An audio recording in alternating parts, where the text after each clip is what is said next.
Hindu mythology படி Lord Siva அதாவது சிவன் தான் இந்த பிரபஞ்சத்திலே ரொம்பவே சக்தி வாய்ந்த கடவுளா இருக்காரு. அப்படிப்பட்ட சிவன் பூமியில பல்வேறு காலகட்டங்கள்ல பல்வேறு அவதாரங்களை எடுத்திருக்காருன்னு புராணங்களை குறிப்பிடப்பட்டிருக்கு. முதல்ல அவதாரம் அப்படின்றது என்னன்னா, உலகத்தோட நன்மைக்காக கடவுள் மனிதனாகவோ அல்லது விலங்குகளாகவோ உருவெடுத்து வர்றதுதான் அவதாரம்னு சொல்லுவாங்க. அதன்படி லார்ட் சிவா மொத்தம் 19 அவதாரங்களை எடுத்திருக்காரு. உதாரணத்துக்கு ராமாயணம் காலகட்டத்தில் சிவன் ஒரு குரங்கா அதாவது அனுமனா அவதாரம் எடுத்திருப்பாரு. இதே மாதிரி வீரபத்ரா, காலபைரவா போன்ற சில அவதாரங்கள் பற்றி மட்டும்தான் நம்ம எல்லோருக்குமே தெரியுமே தவிர லார்ட் சிவாவோட மற்ற அவதாரங்கள் பற்றி நம்மளால நிறைய பேருக்கு தெரியாது. ஸோ இந்த வீடியோவில் லார்ட் சிவாவோட 19 அவதாரங்கள் என்னன்னு பார்க்க போகிறோம். வீடியோக்குள்ள போகிறதுக்கு முன்னாடி நம்ம சேனலை சப்ஸ்கிரைப் பண்ணாதவங்க மறக்காமல் சப்ஸ்கிரைப் பண்ணிடுங்க. பிப்லாட் அவதாரம். இந்து புராணங்கள் படி இந்த பிப்லாட் அவதாரம் தான் லார்ட் சிவா பூமியில் எடுத்த முதல் அவதாரம் சொல்லப்படுது. இந்த அவதாரத்தை பற்றி நம்ம அவ்வளவா கேள்விப்பட்டது கூட இல்லைனாலும் நார்த் இந்தியாவில் இந்த பிப்லாட் அவதாரம் ரொம்பவே ஃபேமஸ். பிப்லாட் தீஷி அப்படின்ற ஒரு துறவிக்கு மகனாக பிறந்திருக்காரு. ஆனால் இவர் கருவில் இருக்கும்போதே லார்ட் சனி அதாவது சனி பகவானோட ஆதிக்கம் அதிகமாக இருந்ததுனால அப்பாவுக்கும் மகனுக்கும் ஆகாதுன்னு தெரிஞ்சுக்கிட்ட தத்தீஷி முனிவர் வீட்டை விட்டு வெளியேறி ஒரு காட்டுப்பகுதியில் நீண்ட நாள் தவம் இருந்துட்டு வந்திருக்காரு. அப்போ அங்க வந்த லார்ட் இந்திரா தத்தீஷி முனிவரோட முதுகெலும்பை வாங்கி வஜ்ராயுதம் அப்படிங்கிற ஆயுதத்தை உருவாக்கி விருதாரசுரன் அப்படின்ற அரக்கனை அழிச்சிருக்காரு. முதுகெலும்பை தானமாக கொடுத்த தத்தீஷி முனிவர் இறந்த செய்தி தெரிஞ்சு துக்கம் தாங்க முடியாத அவரோட மனைவி பிறந்த குழந்தையை ஒரு அரச மரத்தடியில் வச்சுக்கிட்டு அவங்களும் இறந்து போயிடுறாங்க. பிப்லாட் கொஞ்சம் வளர்ந்ததுக்கு அப்புறம் தான் கருவுல இருக்கும் போதே சனி பகவானோட ஆதிக்கம் இருந்ததுனால தான் அப்பா வீட்டை விட்டு வெளியேறினாரும் அதுதான் அப்பா அம்மா 2 பேருமே இறந்து போனதுக்கு முதல் காரணமாகவும் இருக்குதுன்னு தெரிஞ்சுக்கிட்டு சனி பகவானை சபிச்சு பூமியில விழ வச்சு இந்த 16 வயசுக்கு கீழே இருக்கிறவங்கள நீ தொந்தரவு பண்ணக்கூடாதுன்னு அப்படின்னு ஒரு பாடம் புகட்டி அனுப்பியிருக்காரு. இதுதான் பிப்லாட் அவதாரத்தோட ஒரு சுருக்கமான ஸ்டோரி. பைரவ அவதாரம். ஒரு முறை லார்ட் விஷ்ணுவுக்கும் விஷ்ணுவோட தொப்புள் குடியில் இருந்து பிறந்ததாக சொல்லப்படுற லார்ட் பிரம்மாவுக்கும் நம்ம 2 பேரில் யார் ரொம்ப சக்தி வாய்ந்தவங்க அப்படிங்கிற போட்டி ஏற்பட்டிருக்கு. அப்போ திடீர்னு அவங்க 2 பேருக்கும் நடுவில் ஒரு மிகப்பெரிய வெளிச்சமா லார்ட் சிவா தோன்றி என்னோட அடியையும் முடியையும் யார் முதல்ல கண்டுபிடிக்கிறீர்களோ அவங்க தான் சக்தி வாய்ந்தவர்னு சொல்றாரு. அப்போ விஷ்ணு சிவனுக்கு ஆதியும் இல்லை அந்தமும் இல்லைன்னு சொல்லி அவரோட தோல்வியை ஒத்துக்கிறாரு. ஆனால் பிரம்மா மட்டும் சிவனோட உச்சி முடியை பார்த்துட்டேன்னு போய் சொல்லிடுறாரு. அப்போதான் லார்ட் சிவா பைரவ அவதாரம் எடுத்து பிரம்மாவோட ஆணவத்தை அழிக்க அவரோட 5வது தலையை வெட்டி எடுத்திருக்காரு. வீரபத்ரா அவதாரம். பிரம்மாவோட மகன் தக்ஷன், இவருக்கு பிறந்த மகள் சதி சிவனை காதலிச்சு திருமணம் செஞ்சிருக்காங்க. தன் அப்பாவோட 5வது தலையை வெட்டின சிவனையே தன் பொண்ணு திருமணம் செஞ்சுக்கிறது தக்ஷனுக்கு சுத்தமாக பிடிக்காம ஒரு யாகம் நடத்துறாரு. அந்த யாகத்துக்கு எல்லா கடவுள்களையும் தேவர்களையும் அழைச்சிருக்காரு. ஆனால் அவரோட மகளையும் சிவனையும் மட்டும் கூப்பிடல. ஆனாலும் அப்பா மேலே இருக்க பாசத்திலேயும் உரிமையிலையும் சதி அந்த யாகத்துக்கு போயிருக்காங்க. ஏன்பா என்னையும் என்னோட கணவரையும் மட்டும் கூப்பிடலன்னு தக்ஷனை பார்த்து கேள்வி கேட்டிருக்காங்க. அப்போ தக்ஷன் சதியையும் சிவனையும் ரொம்பவே இழிவுபடுத்தி பேச அதை தாங்கிக் கொள்ள முடியாத சதி அந்த யாகத்திலேயே விழுந்து இறந்து போயிடுறாங்க. இதனால பயங்கர கோபம் அடைஞ்ச சிவன் 3 கண்ணோடு கழுத்துல மண்டையோடு மாலை அணிஞ்சு ரொம்பவே ஆக்ரோஷமான வீரபத்ர அவதாரம் எடுத்திருக்காரு.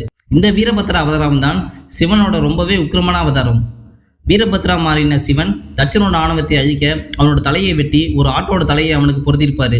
கிராத் அவதாரம். மகாபாரதம். அப்ப அர்ஜுனன் சிவன் கிட்ட இருந்து பசுபதாஸ்திரத்தை வாங்க சிவனை நோக்கி கடுமையான தவம் இருந்துட்டு இருப்பாரு. அப்போ துரியோதனன் அர்ஜுனனை கொல்றதுக்காக மூக்கன் அப்படிங்கிற ஒரு அரக்கனை அனுப்பி விடுவாரு.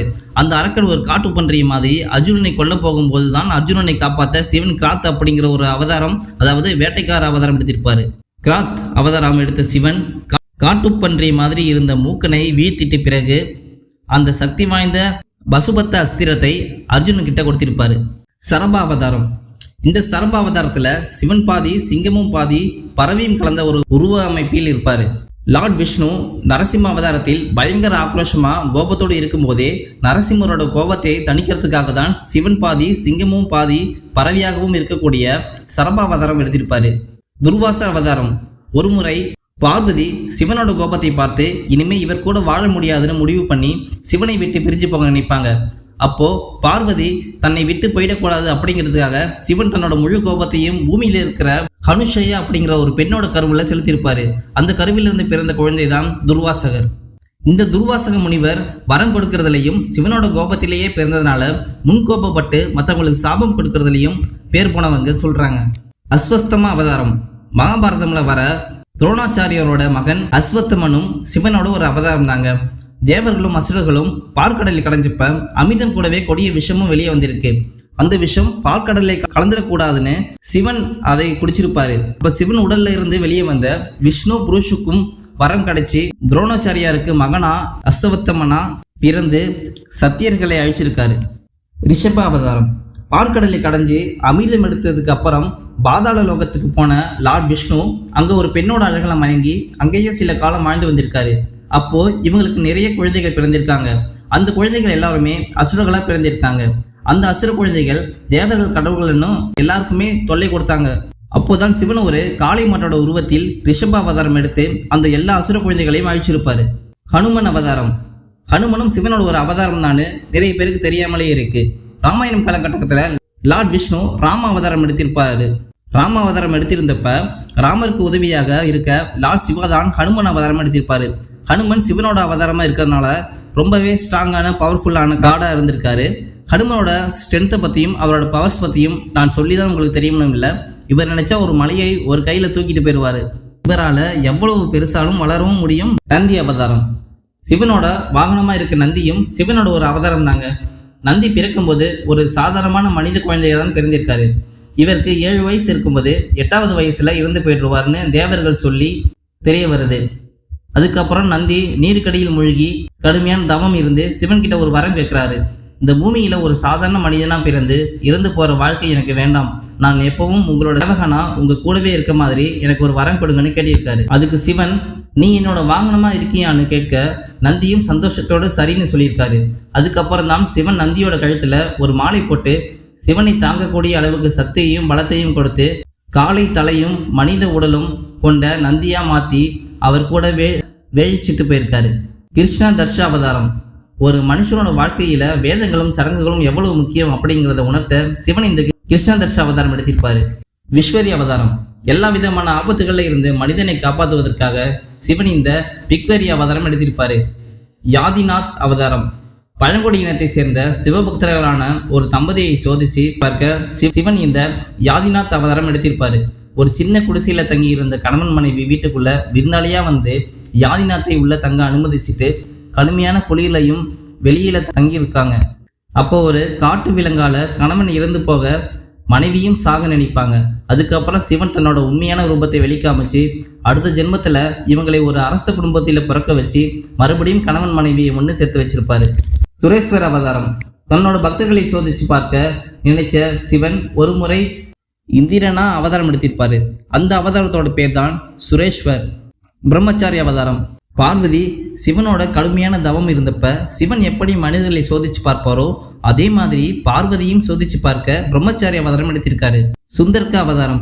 பார்வதியோட தந்தை இமாலயா கிட்ட பார்வதியை திருமணம் செஞ்சுக்க கேட்கும் போதுதான் சிவன் இந்த சுந்தர்க அவதாரம் எடுத்திருப்பாரு. சிவனோட அவதாரங்கள்லேயே இந்த அவதாரத்துல தான் ரொம்பவே அழகா இருந்திருக்காருன்னு சொல்லப்படுது. யசேஸ்வர் அவதாரம். பார்க்கடலிலிருந்து வெளிவந்த அமிர்தத்தை சாப்பிட்ட தேவர்கள் ரொம்பவே ஆணவத்தோடும் திமிரோடும் இருந்திருக்காங்க. அவங்களோட ஆணவத்தை அழிக்க தான் சிவன் யசேஸ்வர் அவதாரம் எடுத்திருப்பாரு. அவதூத் அவதாரம். இந்திரனோட ஆணவத்தையும் திமிரையும் அழிக்க தான் சிவன் இந்த அவதாரம் எடுத்திருப்பாரு. கிரகபதி அவதாரம். கிரகபதி வைஷ்ணவர் அப்படின்ற பிராமணருக்கு மகனா பிறந்திருப்பாரு. இவரோட 9வது வயசுல இறந்து போயிடுவாருன்னு நாரதன் மூலமா தெரிஞ்சதுனால மரணத்தை ஜெயிக்க கிரகபதி காசிக்கு போவாரு. அங்க இந்திரன் தோன்றி உனக்கு என்ன வர வேணும்னு கேளுன்னு சொல்ல அதுக்கு கிரகபதி எனக்கு சிவனோட அருள் தான் வேணும்னு சொல்லியிருக்காரு. இதை கேட்டு கோபப்பட்ட இந்திரன் கிரகபதியை கொல்ல முயற்சிக்கும் போது அங்க சிவன் தோன்றி கிரகபதியை காப்பாற்றி அவருக்கு சாகாவரம் கொடுத்து தன்னோட ஒரு அவதாரமாக மாற்றிருப்பாரு. ஓகே கைஸ், இதோட இந்த வீடியோ முடிஞ்சது. லார்ட் சிவாவோட இந்த 19 அவதாரங்களில் எந்த அவதாரம் பற்றி உங்களுக்கு ஏற்கனவே தெரியும் அப்படிங்கிறது கமெண்ட்லாம் சொல்லுங்கள். அண்ட் உங்களோட ஃபேவரட் கார்டு யார் அப்படிங்கிறது கமெண்ட்டில் சொல்லுங்கள். உங்கள் ஃப்ரெண்ட்ஸ் சர்க்கிளில் சிவபக்தர்கள் யாராவது இருப்பாங்கன்னா அவங்களுக்கு இந்த வீடியோ மறக்காமல் ஷேர் பண்ணுங்கள்.